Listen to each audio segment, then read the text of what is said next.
Good evening, everybody, and welcome to another edition of Fire Up Michigan. My name is Scott Morganroth of Motor City Madmouth, and I have a great crew lined up today. First of all, we'll lead off with George Eichorn. George, welcome back to the broadcast. Good to be here, Scott. Have a great. We're gonna have a great evening. I know.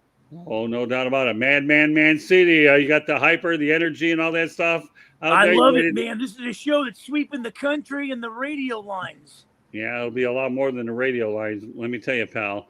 And our special guest tonight, Tommy Morris, who I'm working on building a working relationship with. Right, Tommy?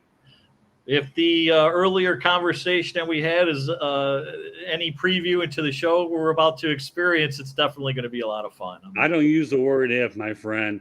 I usually talk to people, and I believe in strong positives, and there's a punctuation mark that goes with it called an exclamation point. So, for a lot of you English majors that know what an exclamation point is, Tommy Morris, we are certainly glad to have you, and we're certainly looking forward to working with you as well. So, thank you. With that said, Tommy, I want to make sure that you give everybody an overview of what you're about and what you're developing first, and then we'll get on to the topics at hand. And folks, this show is called the Motown Sports Scene Tonight, and we're going to be able to talk about other things. But before we do that, Tommy, I want to let everybody know, subscribe to the South Florida Tribune on our YouTube channel, or visit www.southfloridatribune.com, and follow us on Twitter at Tribune South. To advertise, call 954-304-4941. The audio portion of the show can be heard on Spreaker, iHeartRadio, Apple, Google, Spotify, or wherever you get your podcast. So, folks, if you're on the subway, you can listen. If you're at home, you can watch. Whatever you want to do, we're here to entertain you and inform you and make sure that we provide you with the best entertainment that we can, and we will give it our best shot. We hope you can go out there and enjoy everything we're looking to get done. With no further delay, Tommy Morris, why don't you let everybody know what you're about, the organizations that you're building, and the fact that we're certainly glad to be a part of what we're looking to accomplish together. Well, thank you, Scott. And I founded DetroitCity.tv, Detroit City TV, back in 2006, and was actually the first person to ever do any type of wireless live web streaming broadcast of major events in the city.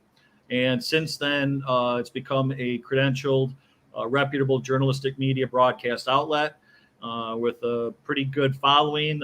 We have 4 million views per month on DetroitCity.tv, and that blossomed into our recent development, which started in Detroit, has now jumped to 26 U.S. markets and a couple markets across the seas through WorldWideWebTV.com now, which is a parent company for, of course, where you're at, Florida TV, California, Boston, major markets, United States. And just as we do here now, it's, live TV. And it's the new market, the new age for us gentlemen is here, as everybody understands. It was a little different back when I started. I had to generate a wireless signal because the infrastructure wasn't there. Like such in the middle of Lake Huron for the Bayview to Mackinac races back in 2009. Even when I was broadcasting in Nashville live music events, the first one to ever broadcast stream live music in Nashville via wireless technology. And if you look back how quickly technology has developed, those weren't many years, looking 15 years ago, not even 15 years ago. And now going from trying to find rub two coat hangers together to try to get generate and engineer a Wi-Fi signal to going to just picking up your phone or Facebook and pressing a button and it's live. Now it's amazing to me how quickly it's developed. Unbelievable. Well, I tell people all the time. So if I understand, tonight's broadcast can be picked up on Florida TV and DetroitCity.tv. Is that correct? Yeah. It's actually the WorldWideWebTV.com will take you to the front page, but whether you go to FloridaTV.us, DetroitCity.tv, it'll take you to the same place. It's just the only difference is that WorldWideWebTV.com will take you to the front page where the direct domains will take you directly to that channel. Right. So in the future, we're going to be putting on Bob Ryan. So I'm assuming that's going to go to the Boston and Massachusetts area. Yes. And a lot of the broadcasts that we have are going to be geographically oriented based on the market. Is that correct? That is correct. Right, and on top of that, folks, this broadcast is also on the South Florida Tribune YouTube channel, on my LinkedIn personal page, as well as Twitter, and as I mentioned, at Tribune South as well.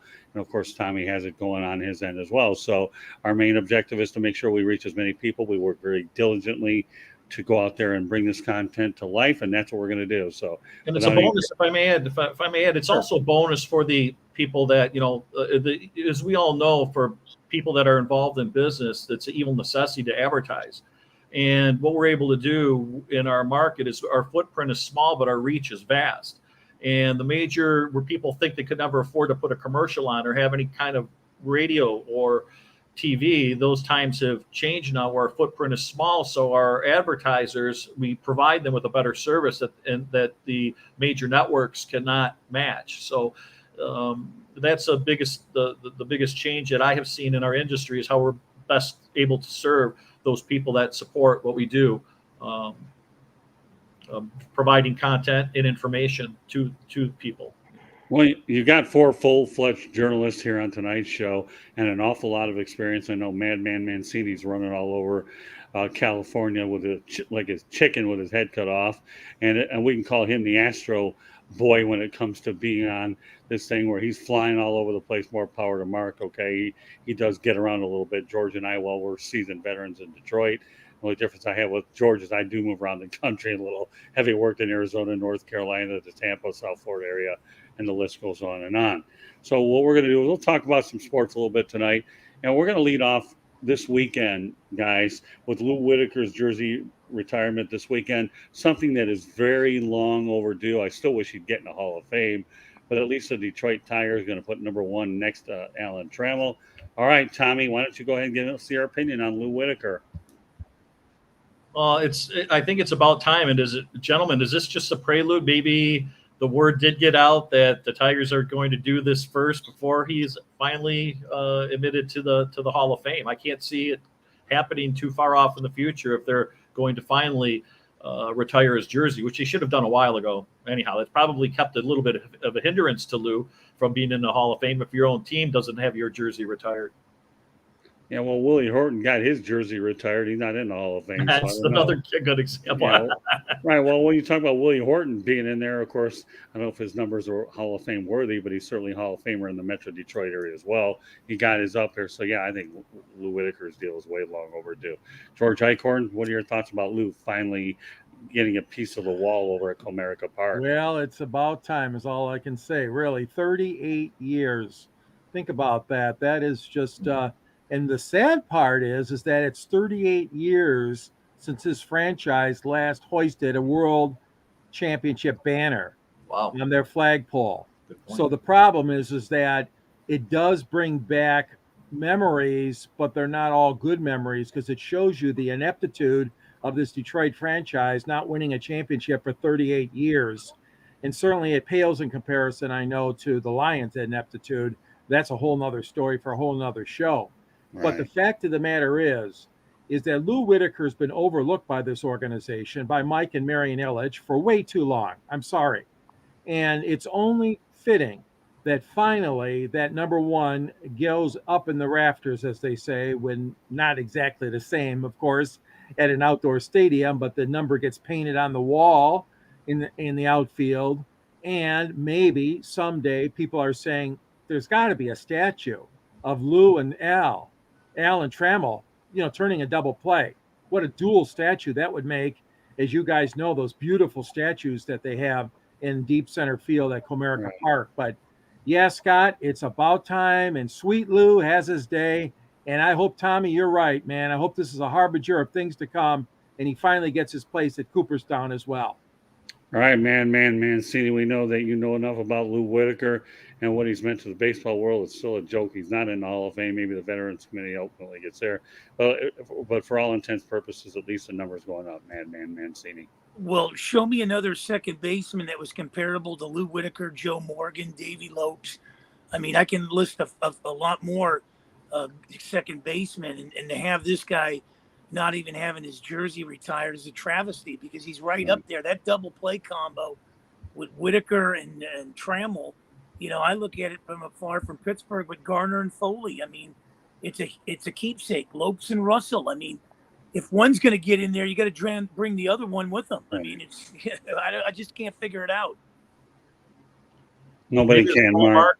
Could the small market have hurt? Maybe if Lou was playing in New York or Chicago, could it be that Detroit, the smaller market, people didn't pay it? I don't know how you could pay attention, but they were in the World Series, for crying out loud. There was won the World Series, but maybe it would be different if he was in New York or one of the other bigger markets. Yeah, but you know what, Tommy? I don't view Detroit as a small market. I don't care what anybody says. You know, back in the day, Detroit has always been a major media market. I don't care if their population or Michigan's gone down. Everybody's moving to the south and all that. So now I think the only reason that he hasn't gotten his number retired so far is probably because of the fact that he hasn't been in the Hall of Fame. They're doing it anyways. That's item number one. And number two, you know, part of getting in the Hall of Fame is you got to treat the media nice. And from what I've heard, Lou Whitaker hasn't really treated the media that great. And you certainly want to make friends in the right places. So it's a culmination of things. Anyhow, Tommy, I just think it's good that he's going to finally get up there as well. So I got other topics I want to get to. I know that you're a big Red Wings guy, Tommy. So let's talk about the Red Wings amateur hockey. Any thoughts about that? Did you go over the draft prior and what everybody in Detroit here is actually witnessing? The 101 on how to either rebuild a franchise or how to build a franchise. He has done something remarkably where he keeps adding players that have the good NHL experience. The smaller signings he's had for the free agents are guys that have been in the league for maybe a year and a half, but he's able to not take away from the Griffiths, the minor league, to destroy a minor league franchise. So he can take these players that already have experience, the younger players, and that maybe could use a little bit of seasoning, and they'll see some time in Grand Rapids, but in Grand Rapids still be leaders there because they already have NHL experience. So he's done the best of both worlds here. I expect the Red Wings to. I don't know if they're going to, at this point, make the playoffs, but as long as they're in contention, because it's going to be 100 points, they're going to have to again, to make the playoffs. But I hope they're there up until like the last week of the season if they miss out. Well, here's the deal. Steve Yzerman, we know that a lot of us know about, has already done a marvelous job with the Tampa Bay Lightning. I know he's a team builder for Team Canada as well. So there's no question his track record has been there. He's learned from good mentors. No, let's not kid ourselves. He probably learned a boatload of things from Scotty Bowman as well as the other ones. So I tell you what, if I were a bet man, I believe Steve Yzerman will get him in the playoffs sooner than later. If it's not this year, it'll definitely be the year. It's not like some of these other organizations where they're on a 10 or 12, 15-year building project. The Red Wings are probably a victim of their own success, having made the playoff 25 years in a row, and they were always finishing at the bottom echelon to a point where you're getting draft choices in the 15s, 25s, 30s, and if you can draft personnel well, you can. But I have no doubt Steve Yzerman is going to do well. Pick it up there, George. Well, that's a good point, Scott. And a lot of the years that we saw Kenny Holland trade away those draft choices. I mean, when they got in a position to sign free agents or else make a trade, Holland was never hesitant to sell off, to trade off rather, Detroit's draft choices. So, the fact that the Red Wings finished so high, which means they drafted at the bottom, as we all know. But then and couple that with the fact that he got rid of a lot of those draft choices only to make this team stronger and better. And, cripe, we can't complain. 25 years in a row, the Red Wings made the playoffs. Unbelievable streak before it came to a crashing end, and has not been a very nice situation here in Detroit since then, of course. Just like the Tigers, they're struggling to rebuild.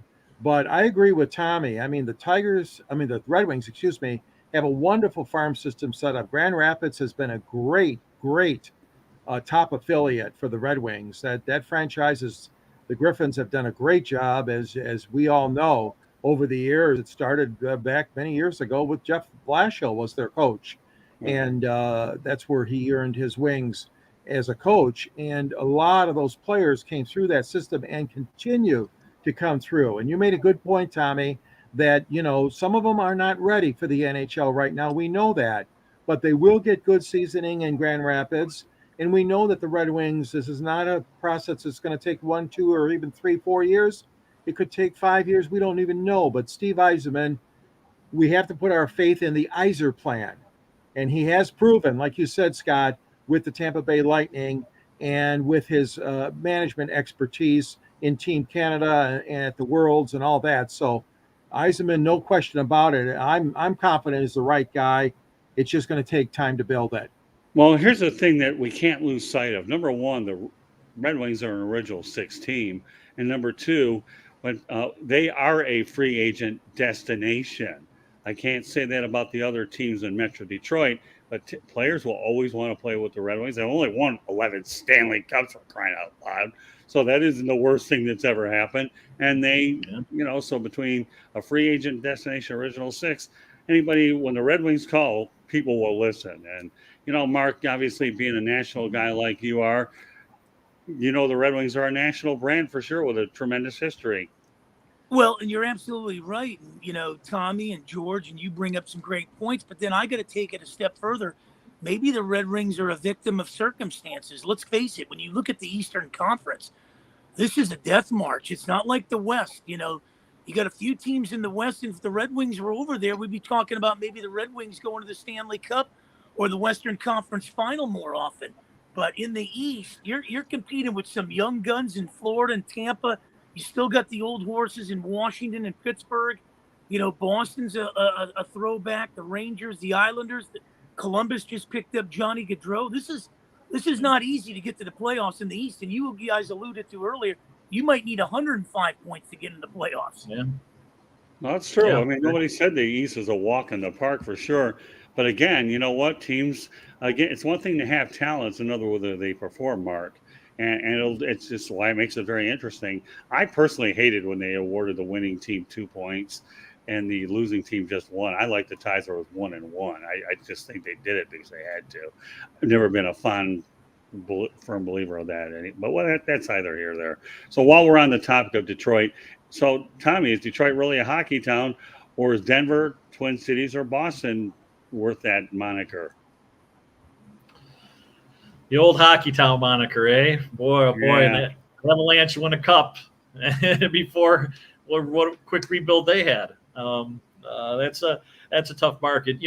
As we all know, if Detroit's really the football town. If the Lions ever won here, this place would go berserk. Right. So as far as for Hockeytown, I mean, you still have your diehard faithful, but that Colorado over that they've got some strong. They're rabid over there for that franchise, and they have very good, right to be. I mean, they're a proven winner again. Yeah, well, you got the Twin Cities. We all know that the Minnesota as a state, let alone the Minneapolis area, they're considered a hockey haven with the amateur hockey presence. And of course, at one point they had a Minnesota North Stars, now they have Minnesota Wild. And we all know that Boston is a hotbed when it comes to hockey because you have Harvard, you have Boston University, and you have a lot of great colleges out there to complement the Bruins. And of course, I'm not going to talk about Montreal right now because we're talking in Canada. We're just trying to talk about U.S.-based hockey, nothing against our Florida's even right now. Well, Tampa, yeah. Sunrise, no way. I can tell you right now. I know firsthand. I work at a market, and nothing against the Florida Panthers per se, but part of what Yzerman's developed in Tampa and the way they picked it up. I mean, Tampa's an incredible place. The Florida Panthers have a ways to go. They need to win consistently. You can't win one playoff series since 1996, especially in South Florida, where, if you win, they don't support. The Panthers haven't earned that yet. Not to say that they can't. They have a very savvy general manager in Bill Zito. They just brought in Paul Maurice as the coach, and Joel Quenneville did a good job before he got wrapped up in some activity that nobody would do. But I've always thought Detroit is a hockey town, and they're selling out all the time when they're playing much more competitive hockey. And I don't think we're that far out from it either. I really don't. I think the Red Wings are on the right track. It'll be an important year. And Derek Lalonde, I think, will be a good addition with coach. So, George, let's talk about the hockey town. Well, yeah. I mean, you have to factor in the college and the amateur. I'm not just looking at the pros here. And you made a good point, Scott. I mean, when you look at the greater Boston area, New England in general, and of course, Minneapolis, St. Paul. I mean, you talk about Minnesota, Duluth area, Denver, Tommy alluded to the great hockey area out there. and you look at, I guess if you studied like the NCAA, you look at the Frozen Four. Now, granted, Michigan has been there a lot, U of M. Michigan State does not have a good hockey program, but Michigan has other ones too, in Lake Superior State, Michigan Tech. Right. So Michigan overall, I still think is right at the cusp. But again, it's a real close call. I mean, you'd have to look at the number of kids that play amateur hockey. If you really wanted to dig into this and see who is the hockey town, it's a close call. But those are four right on cities, Scott, that you alluded to: Minnesota, Detroit, and Boston, and of course the Denver, Colorado area. It's great. I mean, you can't go wrong with any one of those four. And of course, Chicago. I mean, the Chicago area has long been a hockey hotbed as well, and they've done a great job, obviously, with the Blackhawks. To a lesser extent on the college level, but that was a marketing term. I think, Tommy, you remember that somebody in the Red Wings PR or marketing department started that Hockeytown term. It wasn't granted to Detroit by the commissioner of hockey. It wasn't bestowed on them by the folks at Gallup who do all the polling. It's nothing like that. It was turned out by the marketing department of the Detroit Red Wings, and the Red Wings grabbed it. It was great, and it worked well. It worked so well that they won so many Stanley Cups, 4 of them, since we've been around, that they've won. So I still think Detroit is hockey town, but I'm a little partial. Yeah, well, also don't lose sight of the fact that University of Denver produces some incredible prospects as well. Yeah. So, and anybody can make claim to hockey town, but the Red Wings have cleaned up financially with it. So, Madman, we'll give you a brief opinion on it. I think when you look at Team USA, and my dad was from Boston, and I got a good friend, Bobby Carpenter, from there, but a lot of your U.S.-born NHLers and Team USA guys, I would think the majority would come out of Boston. I mean, when you look at the Kevin Stevens, the Keith Kachucks, the Bobby Carpenters, not to knock the other cities, but I think Boston might have a little slight edge compared to the other cities. Fair enough. All right. Well, you know what, Mark? This is a sport you're not all that familiar with, I don't think. But I know Tommy is. Hydroplane races in Detroit. Why money this year? I mean, I know that when I first started working with George WXYZ, I had the great pleasure of meeting Dean Chenoweth. And the hydroplane was big. George probably had some other ones on, but Dean Chenoweth was the first hydroplane. We're going to leave this one over to Tommy to carry us a little bit, and we'll see if you guys want to get involved. It is a shame that they haven't been. Yeah, they haven't been here now running for a couple of years since COVID, and unfortunately, some of the prior developers of the race, so organizers, had slightly mismanaged and left the race broke. And the new entity that had come on, particularly a gentleman who used to be a driver, his family's always been in the area, Mark Weber, has done a wonderful job up until they decided not to come back and run the Gold Cup, of bringing that sport back to, because it's an expensive sport. You're talking boats coming from Seattle and just maintaining it. But he did a good job getting the bottom line, getting it back to where it was a break even, but they were lacking sponsorship. And it was always continuously the local yacht club, the Detroit Yacht Club, that would step in at the last minute, even just to provide the insurance. And where Mark had fallen short, and I'm not trying to call Mark out because he did a great job, but really whoever was involved with it, the APBA, where they fell short was not being able to make it friendly enough for the fan, bringing in promotional things to try to acquire new fans for the sport. They were strictly set as a traditionalist, that people would come just to watch the races. Well, now we all know that you need some sideshow with it to bring in new fans. And there is nothing really, once you purchase the ticket, and they weren't very friendly to the media. I mean, it also, there wasn't, it's hard to even get a bottle of water when you're walking around that area to covering it. So with all that combined, it's not surprising that it finally fell on itself, because just like everything that happened here around Detroit, everybody was looking for, whether it was going to be Gilbert to bail them out, whether Kid Rock one year was going to come in and put $50,000 in, and it was looking for the Fords to come in and do something because it's a great sport. It may still happen because, that waterfront is so underutilized. There are plans for the Detroit waterfront here.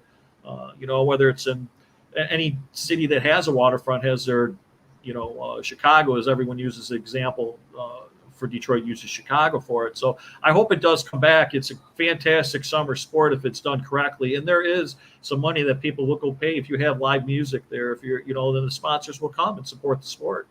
Yeah, the last thing you want to do is mistreat the media and not get them interested. And too many sports are going to find out that if you mistreat the media, nobody's going to show up. And that's free advertising, right, George Eichorn? Yeah, and you know what, guys? Again, I'm not going to harp on it because, like you said, Tommy, that things were done differently back in the day. But boy, oh boy, we got invited to this party. You would not believe this preview party at the Rooster Tail that was hosted by Bernie Little, and Miss Budweiser helped foot the bill.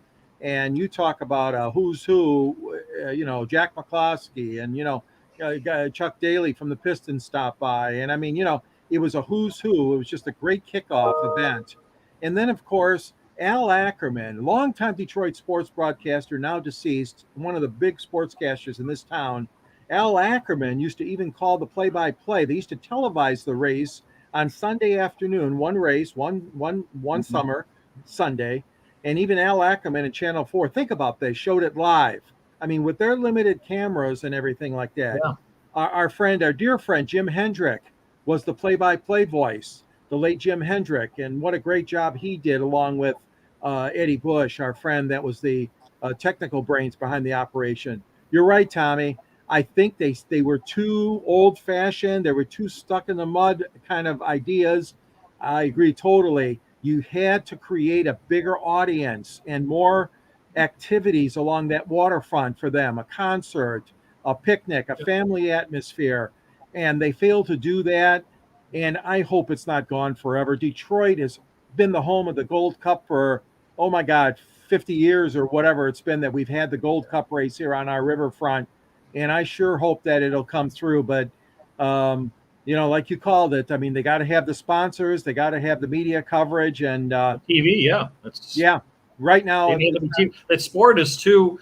there's too much of a downtime for them to attract. That's why they would broadcast the race, tape it, then you'd see it in November on ESPN Ocho. Or, but that's the only time they could end up showing it because there's just too much downtime in between the races, and that's why they couldn't attract any type of TV contract there. Yeah, but now it's a different story with internet, right? I mean, it's a different story. They couldn't do it. Well, can you only imagine if they had streaming and whatever back then? And I know Jim Hendrick. I remember it was the first one to do it for him. Well, there you go. And they didn't even know I did it back. And I had it. It's funny because I didn't even, if I may quickly, I had 4 cameras on the Detroit side, 2 at the yacht club. I got generate a signal from the Renaissance Center, which is about a mile away down the water. And I was able to get it enough signal to do it. And I didn't mention anybody to the boat race people, but we had on a Sunday afternoon for that race. Once people found out that I was trying to do it, we had 145,000 people watching the Sunday race from around the world. Wow. No kidding. And that wasn't even advertised. It wasn't, and I showed them that stuff. I'm like, guys, but that's. Well, I remember that Jim Hendrick eventually moved to Lakeland, Florida after he migrated down there. Mark, any quick thoughts about hydroplane racing? Well, it kind of reminds me, and I can't think of the guy that was steering the boat, the America's Cup, when they used to do it off of Newport, Rhode Island, and out in San Diego. Who was the guy? I got a brain fart on it. The guy that was not Ted Turner. No, it wasn't Ted Turner. What was his name? He was a multi-winner. Bill Muncie? No, not him. Okay, he's a sailboat racer. Dennis. Was it Dennis? Dennis Connor or Dennis O'Connor, something like that. Yeah. America's Cup. Yeah. Mancini. Eichorn bailed you out of that, my friend. But I remember seeing that one of those things in Rhode Island. They're nice. The America's Cup was great. I like Mancini's word choice, seeing one of those things. Okay, so on that note, we're going to transition over from one of those things to auto racing, coming back to downtown Detroit. Okay, I love these transitions and segues. I think they're beautiful. They're just beautiful. So with that said, auto racing is coming back to downtown Detroit. It looks like obviously the Indy cars. But I want to talk about Indy cars when they're taking it off of Belle Isle. And then we're going to even tie Chicago in after we get done with that. So, okay, Mr. Morris, okay, what are your thoughts about the fact that Indy cars and IMSA on the streets of Metro Detroit? You talk about an organization treating the media correctly and how to promote their sport. IndyCar is absolutely wonderful. They realize the value of the eyes that are needed. And for that track to now be back in downtown Detroit with even being able to attract more viewership and people downtown, the excitement is already set for last year. It was so exciting, that announcement, that you had so many new fans that would come out for the last year at Belle Isle, that they're wondering, walking around the track going, well, this is great. It's intimate, yet it's open. You have access to the drivers. The question was, why are they moving it? This is a fantastic venue at Belle Isle. Why are they moving it? Well, the obvious is, now you're able to attract more sponsorship, more viewers to the sport. And it does add a little bit of an excitement. It's like a whole different change of venue now in the same city. It's going to be very, very exciting. I'm certainly looking forward to it. I know a lot of people in the area, the buzz is already about for next year. So it's going to be exciting.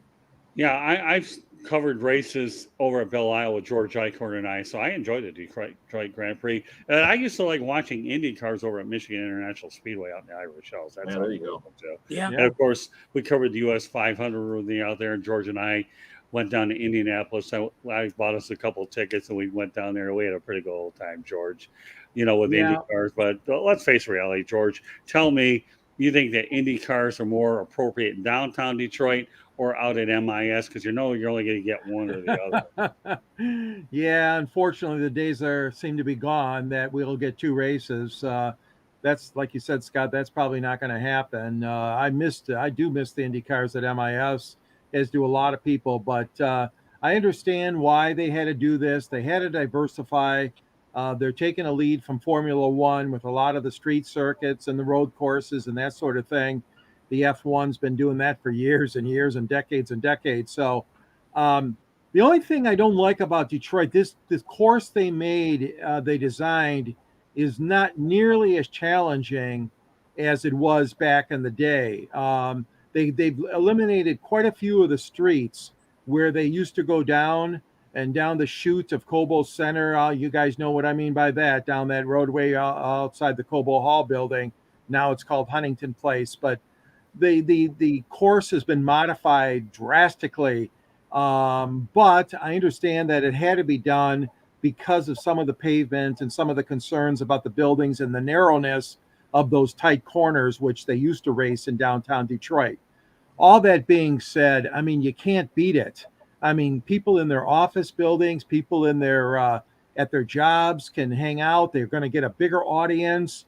The restaurants, the pubs in downtown Detroit are going to see increased business. The foot traffic's going to be so much heavier there. It was pretty on Belle Isle. It was nice, like Tommy said. And but the people, I think they reached the maximum of what they could draw on Belle Isle. And now they realize that they got to go back to downtown Detroit. Plus, they know that Detroit has turned the corner as far as a downtown city to visit, and they wanted to be part of that renaissance. Roger Penske, don't forget, is the big brains behind this, and he wanted it back in downtown Detroit, I'm sure, as Mayor Duggan did as well. Well, yeah, I mean, that's a great point, George. You're talking about the fact that they built a couple stadiums there called Comerica Park. You have Ford Field, of course, Little Caesars Arena. So the downtown literally has gotten a facelift. So, now you're having a race where you have a facelift compared to how it was it's certainly a different animal. All right, Mancini, you want to talk about these things here, or what do you know about? Yeah, I was blessed enough to go and be a part of that Long Beach Grand Prix in April. And man, I'll tell you, that thing is unbelievable. We sat in the hangar, caught a piece of the rubber coming up, but sitting there and watching a race that close with those cars flying is just amazing. And George alluded to the restaurants. It's almost like a Mardi Gras setting. Right. People come from all over and just enjoy it. You can walk around and watch these guys come across and for 80 races. It's unbelievable. All right. Well, you know what? Let's go ahead and talk about the closest thing to a sister city to Detroit, and that's Chicago. And I have a couple things I want to address tonight on that. Number one, Chicago's adding a NASCAR event on July 4th of 2022. And obviously they're going to be doing it on the streets as well. And so my question to you is, first of all, give me a brief opinion of how you guys think Chicago is going to do. And then the second part to that question, I'm going to hit you with the Detroit end. Tommy, tell me what your thoughts about Chicago hosting a NASCAR event on the streets. Boo Chicago. First off, I'm not a big fan of Chicago anything. I think it's an overrated city in general. They're trying to compete with New York, and then they always look down on Detroit. So they're not New York. They're certainly far from Detroit. But as far as for NASCAR, and I think it's, anytime in any city can draw a big name as a sporting event that is, listen, these cities could only wish that they could have NASCAR in their hometowns. Or something similar, a big event like this. So it should be interesting to see if they can stop the weekend violence for long enough to partake. I mean, that's the one thing that, Right. If they can do that, and I think it's going to be a success. It is Chicago afterwards. They're going to have a lot of eyes on it. And I don't know if any of you gentlemen would be interested in going to Chicago for close proximity, but you never know. I might venture over there. Eh? Well, when I've gone to Chicago in the past, I mainly covered the Lions and the Bears. So it was a different situation. I stayed where the Lions did. I got the team rate. And I always enjoyed the hospitality I was treated with Bill Keenest, Mike Murray, James Petralka, and just to give you an overview. So with that said, Tommy, it is a two-part question. Okay, we talked about Chicago hosting the event. But do you think that Detroit could hold a NASCAR event downtown and see it successful? And Mark and George, you're both going to get an opportunity to answer the question in a two-part manner, but we'll let Tommy address it first. Thank you. I always thought of NASCAR as being on an oval anyway. It's never so much of a street format. That's the only, to that second part of the question, that I would be concerned about. I don't know what the viewership is when they have NASCAR street circuits on the street circuit, but I'm still a big fan of having them bumping doors on an oval or an Indy or someplace that is for that car. I don't know on the street course. I don't know how the cars are probably a little bit. I know they handle well, but not as well as an open wheel car for some of those. It's going to be interesting to see how the track is, how wide you're going to be, if they're going to have any passing ability on this track. I think it's a whole different animal than IndyCar, and we'll see. I guess we'll see. But I think they're going to have a couple issues logistically for that race. Well, NASCAR does go ahead and race on road courses. I believe Sonoma and Watkins Glen, they do that. So it's not like, and now I believe Indianapolis has built a road course as well. Are those Sonoma? They're like airport stuff though, aren't they? Right, like no, I understand that. I mean, they have a lot of land, and I can tell you right now firsthand that I've actually worked up in Sebring, Florida, where the 12 hours, and you want to talk about an incredibly demanding place. That one's one, but you're right, Tommy. They are we're a little bit more spread out. But, let's face the reality, whether you like Chicago or you don't, and I'm going to get into this point after George and Mark chime in, these two cities I'll show some comparison contrast to make sure the two cities are there. So, George, with that said, you heard the first part of the question, okay? Chicago's adding a NASCAR event, a street race. Tell me your thoughts about Chicago handling it. Well, they brought back that one in January to the Coliseum in Los Angeles. They had a NASCAR event. Nobody ever thought that would ever happen again. They've had one on the mud, and back in the old days, they used to race on the sand at Daytona Beach. I think they're on a little nostalgia trip right now. And not only that, but they're trying again, getting back to what you said earlier, Tommy, even about hydroplane racing and NASCAR. They've got to find a way to attract new fans. And the young people want to hang out downtown. Young people don't want to drive an hour and a half to Michigan International Speedway. And, I don't blame NASCAR one bit for trying these different tricks or whatever you want to call these. I don't know. I hope they're not gimmicks, because I agree. There's not a lot of room for passing on those street courses. There's not. Those cars are more wide bodied, obviously, than those Indy cars are. And it's even tight for Indy cars to pass, as you guys know, on these street courses or circuits, as they call them. But that being said, I mean, Michigan already lost one of its NASCAR races. We used to have two. We had one in June and we had one in August. They stripped us of that years ago. We're down to one race. In fact, it's coming up this coming Sunday. And hats off to Michigan State. Their two guys are going to be the grand marshals, Izzo and the football coach, Mel Tucker. But anyways, that's a black mark. Okay, so even MIS guys, we lost a NASCAR race, we lost the IndyCar race. But getting back to Chicago, I give them credit. They're trying something. Who knows if it's going to work or not? But I think they will get a lot of fans there. They'll get a lot of new fans, the young people that like to hang out downtown Chicago. All right. So with that said, George, could a NASCAR race downtown work? You got to remember though what NASCAR is doing. They are adding other markets. You got Nashville, and they're trying to go different places as well. So you're right, Scott. They are doing that. It seems like there's only a precious few that they get a couple races a year. Well, that's true. And obviously, the big tracks, Talladega and Daytona and Dover and places. But the Detroit, again, I'd have to see the course if they were going to use the same course circuit as the Indy cars do, the new one in downtown Detroit. They'd have to conduct some surveys and some tests to see if it would be good. I'd like to see it, sure. Because, you're talking about Chevrolet and Ford are two of the top three, along with Toyota, in the NASCAR race circuit. And it would be great to see them go at each other in the Motor City, the Motor Capital. I mean, that would be pretty intriguing. I wouldn't mind seeing it. Whether they can pull it off or not remains to be seen. Well, the Renaissance Center, I believe General Motors uses that as their headquarters. Yes. And I can tell you right now, I've been to Bristol Motor Speedway and spent like a little bit of money during the holidays and drove around that track. And if anybody wants to know about a bumper car clinic, go to Bristol Motor Speedway. You really have some deep banking. So you're worried about any bumper cars over on the streets. I would encourage you guys to take a ride over to Bristol Motor Speedway. And again, I can tell you right now that Sebring, Florida, it's no easy walk in the park track either. All right, Mancini, I'll repeat the question to you again. So some thoughts about Chicago adding a NASCAR race. And then the part two of that question is, what do you think it would look like in Detroit, Madman? Well, Chicago, just keep it off the south side because I don't want to get shot.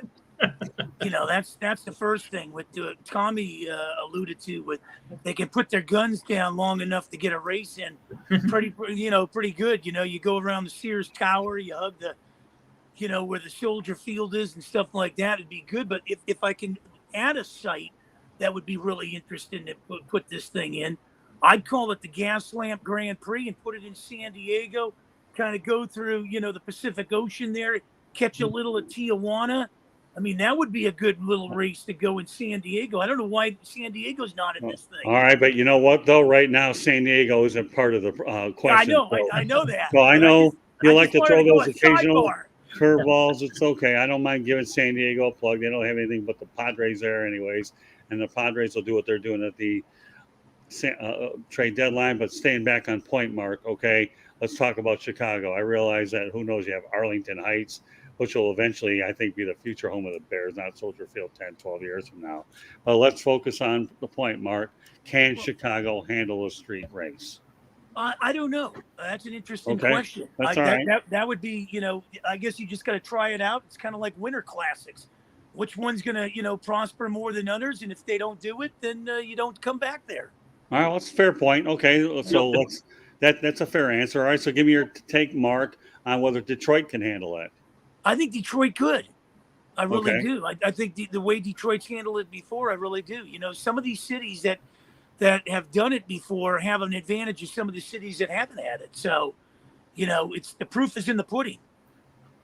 Well, that's fair. All right, Mark, you rebounded pretty well from your San Diego treat there. Well, I know Madman. If I could follow up on Madman, he did have a good idea, the visual, because I was kind of surprised, and I would imagine the Ambassador Bridge is the largest bridge for commerce. So I was kind of surprised that through the IndyCar that they didn't have some kind of Canada involvement where they would go across the bridge or through the tunnel. I think maybe back in the day, didn't they go through the tunnel at one time? Wasn't it?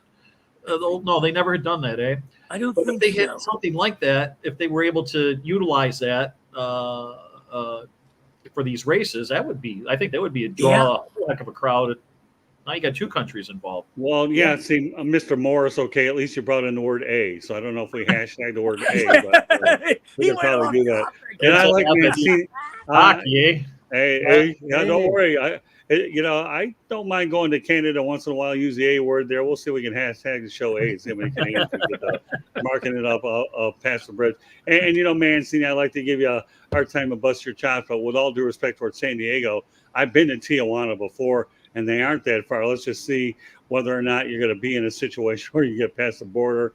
And and I would encourage these guys, if you plan to go to Tijuana, make sure you have a American water there. You don't want to get yourself sick in those.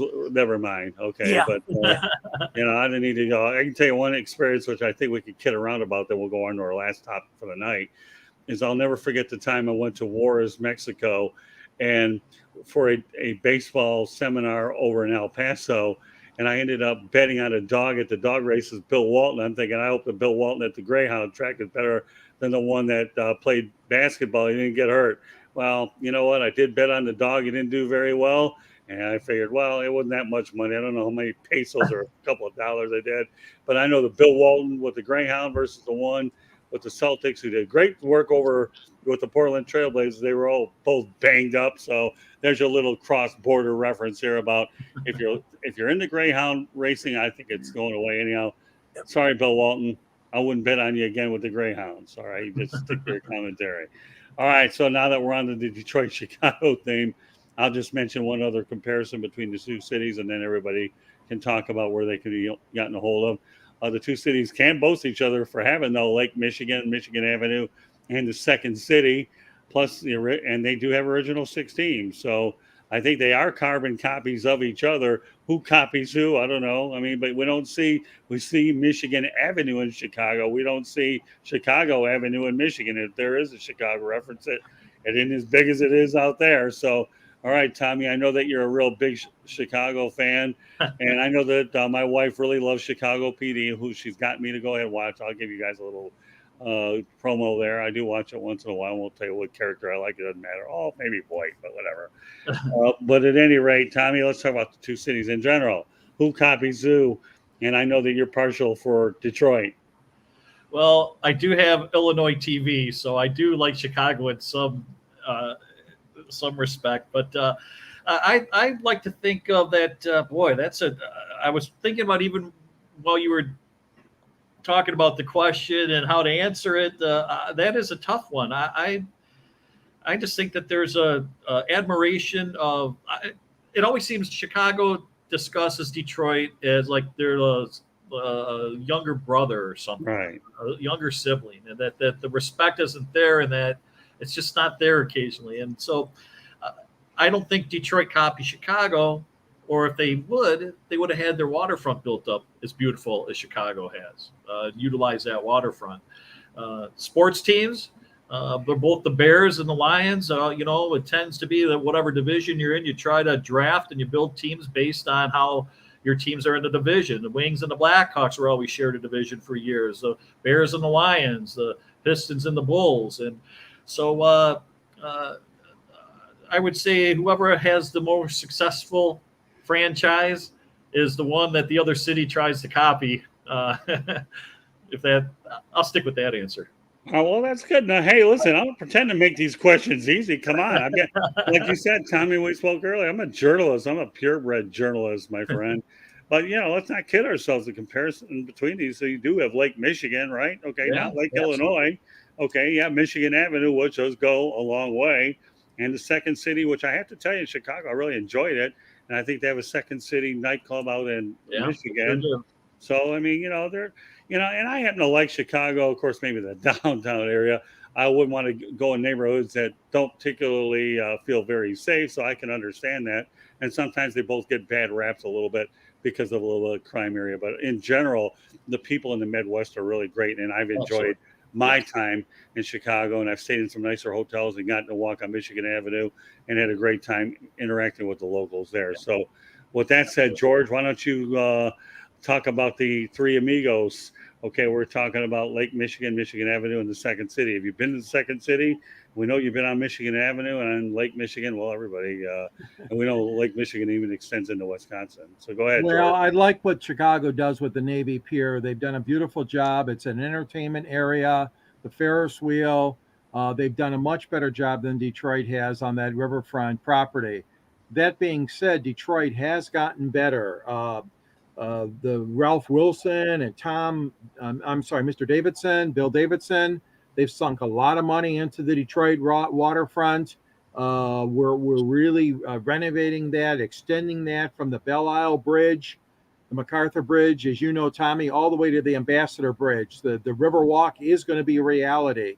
So Detroit has really, really done a great job in the last half dozen years of improving their waterfront. Shopping, we can't hold a stick to them. Come on, guys. The Miracle Mile, all those wonderful shops in downtown Chicago for ladies and guys to shop at. You don't have that in Detroit. We're just now starting to build that back.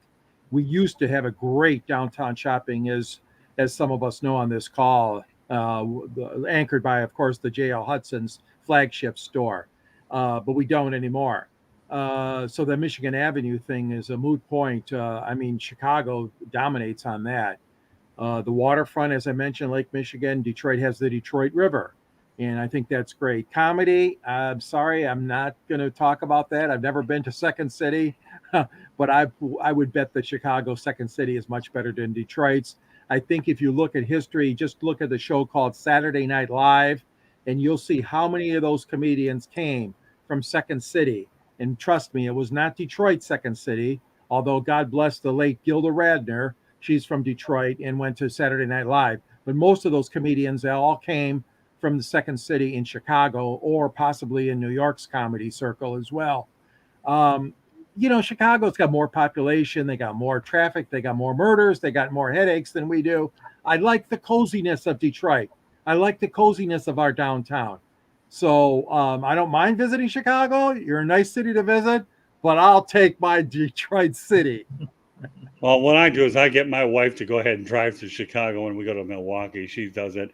I don't have a lot of patience with it. I will if I have to. All right, Madman Mancini, ever been to the Windy City at all? I've been to the airport. I'm not a big fan of deep dish pizza being Italian, so I'll take the thin crust. But I will tell you one thing that Detroit has over Chicago, and I got a shirt somewhere around here. They got a shirt. It's called Bless the Boys. They don't have that in Chicago. There Fair you enough. go. Fair enough. It's okay. Hey, you know what? We'll take it. All right. Well, with that said, Why do they always pick on you, Madman? Bring up On the some world, the great- world's worst handicap or whatever I pick, they say take the opposite. That's what XM coined the phrase. yeah. Well, you know what, man. We're just glad you're on our network, and we appreciate the interesting insights that we could have. And I tell you, probably have aged about 50 years since I've known you in the last 3 months, but that's okay. At least I have the ability to age 50 years of you, because if I didn't think you were any good, you wouldn't be on anyway. So to me, you're great. And you certainly added to mention to this show, man, that no other individual could, and it is all good. So don't worry, even if you got your geography messed up by using a San Diego reference a little bit, but that's okay. We all say this because we like to kid around with the man. He's truly one of a kind. With that said, folks, this is Fire Up Florida. My name is Scott Morganroth, Motor City Madmouth. Please be joined by Tommy Morris, Madman Mancini, George Eichorn. And I want to let everybody know, subscribe to the South Florida Tribune on our YouTube channel, or visit www.southfloridatribune.com and follow us on Twitter at Tribune South. To advertise, call 954-304-4941. The audio portion of the show can be heard on Spreaker, iHeartRadio, Apple, Google, and Spotify, wherever you get your podcast. What a show we've had tonight on Fire Up Michigan. I'm fired up thinking about the fact that I had my dream team on here tonight.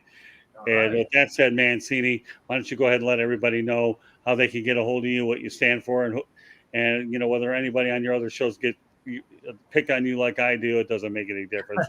Well, us guys from Pittsburgh, we're not the sharpest tools in the shed, but we're in the shed. You can catch me on XM 203, Sirius 217, Philadelphia's WWDB AM 860, Pittsburgh Pirate Podcast with Tarek Brock. Your great show.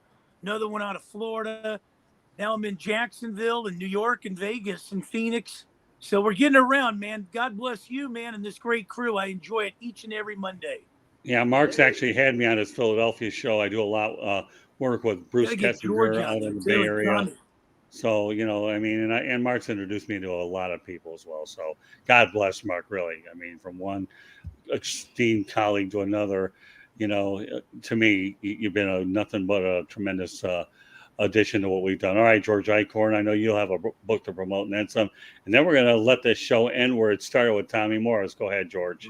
Yeah, you can reach me on Twitter at SNGSports99. You can also get a hold of me on LinkedIn at George Eichorn and also on Facebook. And I am the author, as Scott said, of a book called Detroit Sports Broadcasters on the Air. And it's a great little book. It's a wonderful read, easy read, beautiful pictures of the history of sports broadcasting in Detroit and Michigan, featuring Bob Ufer and Ernie Harwell and Ray Lane and Frank Beckman. And, of course, our own Scott Morganroth is featured, as I think I got a picture of you with the famous late, great Muhammad Ali, and also with Jimmy Connors too, Scott, in that book. Detroit Sports Broadcasters on the Air, available at the South Florida Tribune website. Great stuff. I'm glad to be a part of it. All right, Tommy Morris or Mark, you had your finger up. Did you want to say something real quick, Mark? No, he nailed it, man. I was just giving him a thumbs up. Well, all you need to do with Eichorn is give me PayPal and get one of the books, and then you'll really learn a little bit about the market. With that said, Tommy Morris, they have a song named for it, at least on this broadcast, and I think it's called Vanessa Williams Saved the Best for Last. So you know what, we're gonna save the best for last. Well, I'm really overrated, but thank you. It was a pleasure being here today. Thanks for having me. But first of all, I'm here to unify community, not conquer community. Tommy Morris, you can find me. I'm the founder of World Wide Web TV. It's worldwidewebtv.com and host to 26 streaming channels in your city or your state near you, and founded in Detroit City TV, where you can find me. DetroitCity.tv is where it all started. And thank you for having me. And again, all the same names of the Facebook pages and the social media pages. Don't be a stranger. I certainly don't bite. And if there's anything that, I'm sure not only myself, but if I may speak for you guys, reach out to us, right, Scott? Well, yeah. Let us hear from you. Well, we're looking forward to working with you. I'm wearing a King of the Road hat tonight. It's one of my favorite caps I got at one of the truck stops. And next time we do Fire Up Michigan, I'll be in Cooperstown, New York, doing a little nostalgia there and causing havoc on the road. But anyways, it's been a pleasure with you guys. You guys have been absolutely phenomenal.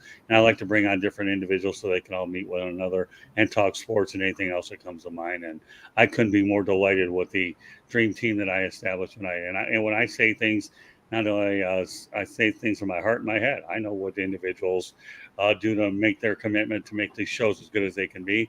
I'm only as good as the people I have to work with, and I tell you, I got three of the best ones here on the broadcast tonight. So, meanwhile, with that said, okay, on behalf of Madman Mancini, George Eichorn, and Tommy Morris, my name is Scott Morganroth. Thank you for joining us on this edition of Fire Up Michigan, and we will catch you the next time. And I hope you enjoyed this episode, and you know where to find us. Good night, everybody. God bless, and be safe out there. Good night.